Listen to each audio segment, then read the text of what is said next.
Hello everybody, welcome to DK Sir English Academy. I am your English educator DK Sir.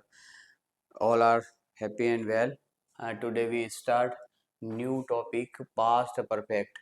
और already मैंने 6 video इसकी बना दी हैं और ये 6 वीडियो जो हैं वो अगर कंटिन्यू मैंने बनाई है और इस कंटिन्यू को देखोगे कंटिन्यूली देखोगे तो ही ये समझ में आएगी।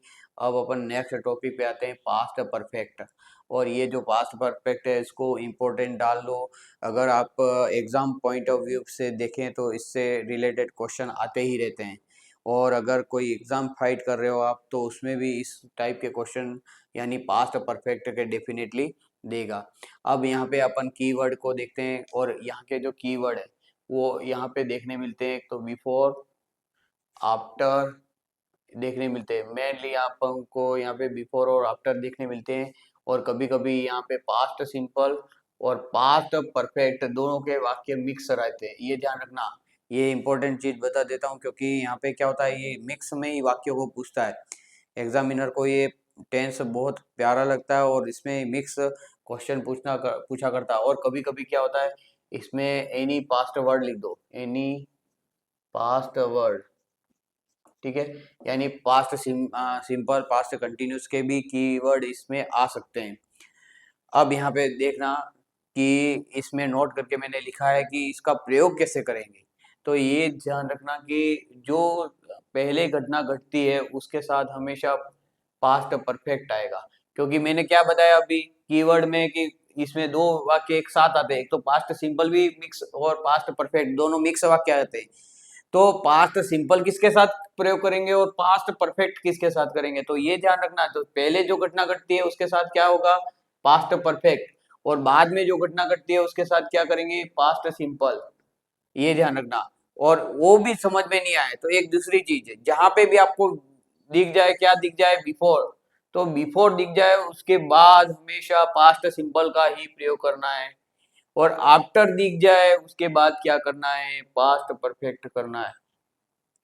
अगर पहले वाला नियम आपको याद नहीं रहे तो दूसरे वाला याद रख लेना कि मैंने क्या बताया। अगर कहीं पे भी बिफोर देखने मिल जाए तो उसके बाद हमेशा क्या आएगा, पास्ट सिंपल का ही प्रयोग करना है।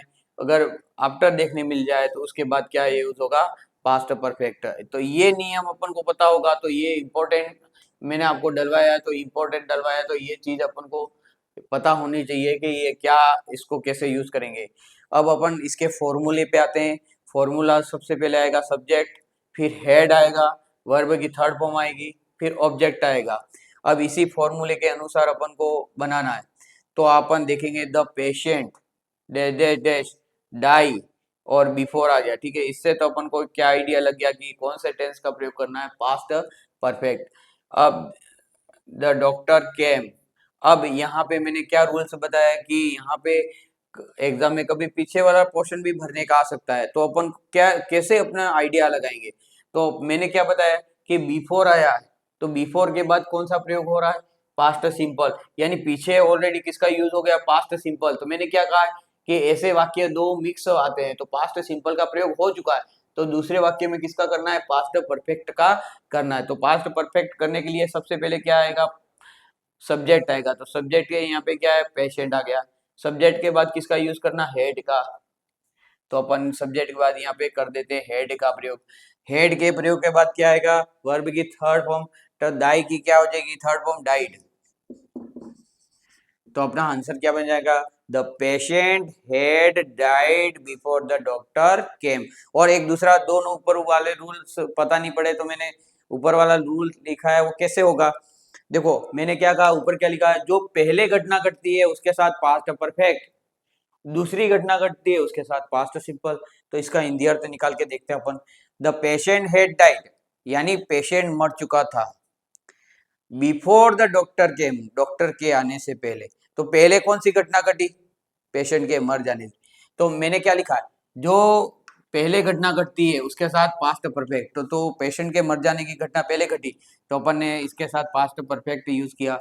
और यहाँ पे बिफोर द डॉक्टर केम तो ये बाद की घटना है तो उसके साथ अपन ने सब्जेक्ट के बाद क्या था, वर्ब की सेकेंड फॉर्म, मतलब ये पास्ट सिंपल का वाक्य है।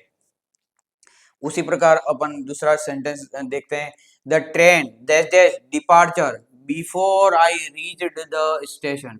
अब यहाँ पे देखो बिफोर आया तो बिफोर के बाद मैंने क्या बताया था, बिफोर के बाद हमेशा किसका प्रयोग होता है, पास्ट सिंपल, यानी अपन ने ऑलरेडी पास्ट सिंपल का प्रयोग कर लिया है। तो दो वाक्य मिक्स आते हैं तो पास्ट सिंपल का प्रयोग कर लिया, इट मींस अब कौन सा प्रयोग करना है, पास्ट परफेक्ट। तो आगे वाले टेंस में अपन पास्ट परफेक्ट का प्रयोग करेंगे। तो सबसे पहले अपन द ट्रेन से क्या आ गया, सब्जेक्ट आ गया, सब्जेक्ट के बाद किसका यूज करेंगे, हेड का। तो यहाँ पे लिख देंगे हेड। फिर हेड के बाद वर्ब की थर्ड फॉर्म, डिपार्चर की थर्ड फॉर्म क्या हो गई, डिपार्चर्ड। तो अपना आंसर क्या आ जाएगा, the train had departed before I reached the station. तो इस टाइप से अपना आंसर एकदम क्लियर हो जाएगा। इस ऐसे जो सेंटेंस होते हैं वो इम्पोर्टेंट है, उसमें कभी भी नेगेटिव का वाक्य खुदा न खास्ता आता ही नहीं है। तो आप तो भी अपन को एक एक एग्जाम्पल अपन और इंट्रोगेटिव भी नहीं आता है तो इसके एक एक एग्जाम्पल फिर भी देख लेते हैं। इसका नेगेटिव वाक्य बनेगा, सब्जेक्ट आएगा, हेड आएगा, फिर नॉट आएगा, वर्ब की थर्ड फॉर्म आएगी और फिर ऑब्जेक्ट आएगा। सबसे पहले आई मेड हिम, यानी ये कौन से टेंस का वाक्य हो गया, सब्जेक्ट के बाद वर्ब की सेकंड फॉर्म ऑब्जेक्ट, ये आपको ऑलरेडी मैंने पढ़ा दिया है, ये पास्ट सिंपल का वाक्य है। तो डेफिनेटली दूसरा किसका वाक्य होगा, परफेक्ट। और दूसरा चीज और मैंने बताई, आफ्टर के बाद कौन से टेंस का प्रयोग करना है, पास्ट। तो यहाँ पे क्या आ गया, आफ्टर आ गया। तो आफ्टर के बाद अब यहाँ पे कौन से टेंस का प्रयोग करना है हमको, पास्ट परफेक्ट। और यहाँ पे नॉट लग गया, इसमें यहाँ पे क्या यूज करना है, नेगेटिव। तो अपन सब्जेक्ट के अनुसार चलेंगे। सबसे पहले सब्जेक्ट आई, तो आई आ गया, आई के बाद किसका यूज करना, हेड का। तो यहाँ पे याद यूज किया हेड का। हेड के बाद किसका यूज करना, नॉट का। तो ये लो अपन ने कर दिया यूज नॉट का। फिर वर्ब की थर्ड फॉर्म फिनिश की थर्ड फॉर्म क्या आनी चाहिए, फिनिश्ड। तो अपना वाक्य क्या बन जाएगा, I made him after I had not finished my homework. तो इस टाइप से यहाँ पे ये वाक्य बनेगा। इसी वाक्य को अपन इंट्रोगेटिव बनाना है तो सबसे पहले क्या आएगा, हेड, सब्जेक्ट, वर्ब की थर्ड फॉर्म और ऑब्जेक्ट। यानी ये राम आया, राम के साथ या किसी भी साथ हेड ही का, सभी के साथ हेड ही का प्रयोग होगा। तो अपन ने यूज किया हेड। हेड देजेश Ram play football yesterday, play की थर्ड फॉर्म क्या हो जाएगी, प्लेड। तो अपन फॉर्मूले से भटकना नहीं है, सबसे पहले हेड है तो हेड आ गया, फिर सब्जेक्ट, सब्जेक्ट है, वर्ब की थर्ड फॉर्म ऑब्जेक्ट तो ऑब्जेक्ट। और यहाँ पे जो कीवर्ड है वो यस्टरडे, क्यों, अभी मैंने थोड़ी देर पहले बताया कि वहाँ यस्टरडे क्यों, कि कोई भी पास्ट वर्ड भी कोई आ सकता है।